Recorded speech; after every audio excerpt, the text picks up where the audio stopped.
Vadakara Bengaluru KSRTC bus അപകടത്തിൽപ്പെട്ടു. ചെന്നപ്പട്ടണയിലാണ് അപകടമുണ്ടായത്. ലോറിക്ക് പിന്നിലേക്ക് ബസ് ഇടിക്കുകയായിരുന്നു.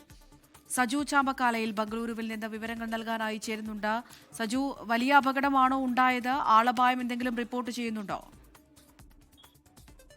അമൃത, ഇന്ന് പുലർച്ചെ 4 മണിക്കാണ് ഇത്തരം ഒരു അപകടം ഉണ്ടായിരിക്കുന്നത്. വലിയ അപകടമല്ല, ആളപായമൊന്നും ഉണ്ടായിട്ടില്ല. വടകര ബാംഗ്ലൂർ KSRTC ബസ് ഒരു ലോറിക്ക് പിന്നിലേക്ക് ഇടിക്കുകയായിരുന്നു. ഇടിയുടെ ആഘാതത്തിൽ ഡ്രൈവർക്കും ബസ്സിലുണ്ടായിരുന്ന കുറച്ച് യാത്രക്കാർക്കും പരിക്കേറ്റിട്ടുണ്ട്. പരിക്കേറ്റവരുടൻ തന്നെ അടുത്തുള്ള ആശുപത്രിയിൽ പ്രവേശിപ്പിച്ചിരിക്കുകയാണ്. ഏകദേശം 40ഓളം പേരാണ് ഈ ബസ്സിലുണ്ടായിരുന്നത്.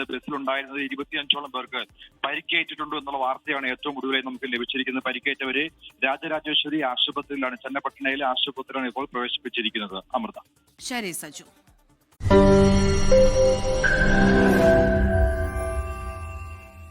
ലോകത്തെവിടെയായാലും ഏത് സമയത്തും 24 വാർത്തകളും ഓഗ്മെന്റഡ് റിയാലിറ്റി പാക്കേജുകളും എക്സ്പ്ലെയിനറുകളും വിശദമായി കാണാൻ ഞങ്ങളുടെ യൂട്യൂബ് ചാനൽ നിങ്ങൾക്ക് സബ്സ്ക്രൈബ് ചെയ്യാം.